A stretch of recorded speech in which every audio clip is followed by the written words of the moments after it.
Assalamualaikum warahmatullahi wabarakatuh. Perkenalkan, nama saya Taufik Akratian, NIM 03 17188 182 3038. Sebelumnya saya minta maaf karena pada kesempatan kali ini saya mau melakukan presentasi tidak menggunakan laptop, hanya menggunakan handphone saya karena laptop saya masih rusak. Jadi pada kesempatan kali ini di mata kuliah pemodelan geologi, saya akan menjelaskan tentang optimalisasi metode drastik penilaian kerentanan air tanah melalui penggunaan metode statistik sederhana dan JIS. Sebelum saya memulai, saya mau ke latar belakang terlebih dahulu. Latar belakangnya ialah memprediksi tingkat pencemaran suatu aquifer akibat penerapan kontaminan seperti nitrat menggunakan data lingkungan geologi dan antropogenik merupakan masalah prioritas dan praktis utama. Pentingnya ialah dalam masalah ini itu kerentanan intrinsik dinilai menggunakan metode drastik. Lalu ke analisa data. Terdapat 5 langkah untuk menganalisa data. Yang pertama ialah pompa bor nyala lalu berjalan selama kurang lebih 30 menit sampai air tanah diambil dari aquifer. Lalu yang kedua, sampel air tanah dengan 145 titik sampel. Yang ketiga, botol plastik 500 ml diisi dengan sampel air tanah, disaring melalui kertas filter millipore dan disimpan dalam pendinginan terus sampai dibekukan di kemudian hari. Yang keempat, sampel tanah di 46 lokasi. Yang kelima, sampel tanah menggunakan auger tabung berdiameter 2,5 cm, lalu butir yang lebih kecil dari pasir dengan diameter kurang dari 2,2 mm, lalu ditentukan dengan saringan. Sedangkan butir yang lebih kecil itu tidak menggunakan saringan. Nah, di PowerPoint saya di slide keempat itu terdapat diagram alir dari metode drastik itu sendiri. Nah, untuk metode lagi penelitiannya, metode drastik ini memiliki parameter beberapa, yaitu yang pertama ialah kedalaman air tanah, yang kedua isi ulang, jenis aquifer, lalu yang keempat jenis tanah, yang kelima ada topografi, yang keenam ada tampak zona fadosa, yang ketujuh ada rondusivitas hidrolik. Lalu caranya ialah menggunakan nilai kerentanan intrinsik. Metode ini mencakup kumpulan data hidrokimia dan pencatatan beban antropogenik ke dalam air tanah berdasarkan dengan distribusi penggunaan lahan dan beban kontaminan yang dimasukkan oleh setiap penggunaan lahan ke lingkungan alam. Nah, lalu terdapat kelebihan dan kurangan dari metode drastik itu sendiri. Untuk kelebihannya ialah bagi saya terdapat 5 poin kelebihan. Yang pertama itu pemilihan banyak parameter dan keterkaitannya mengurangi kemungkinan mengabaikan beberapa parameter penting, membatasi efek kesalahan insidental dalam penghitungan parameter, dan dengan demikian meningkatkan statistik akurasi.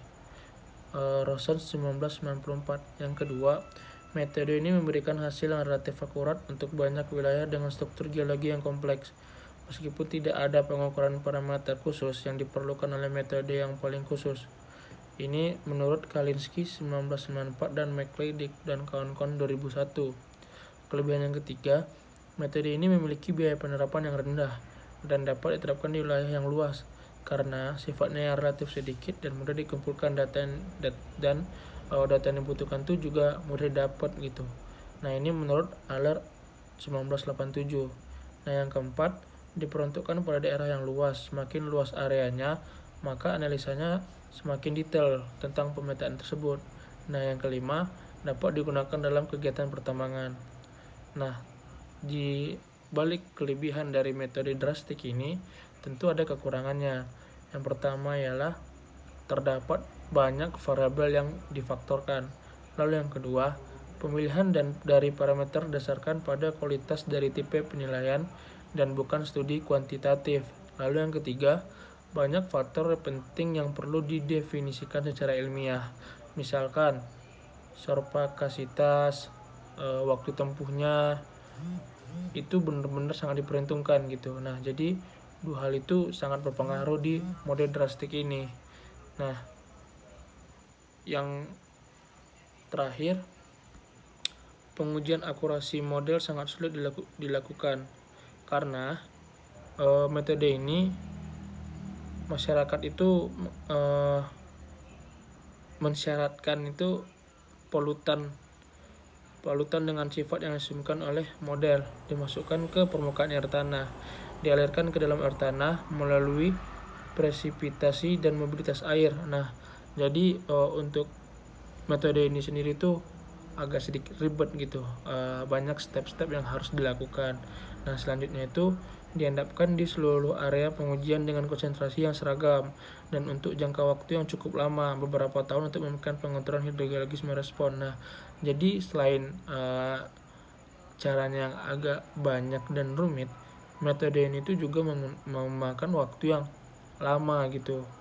Nah, jadi namanya juga sebuah metode gitu kan, terdapat kelebihan dan kekurangannya.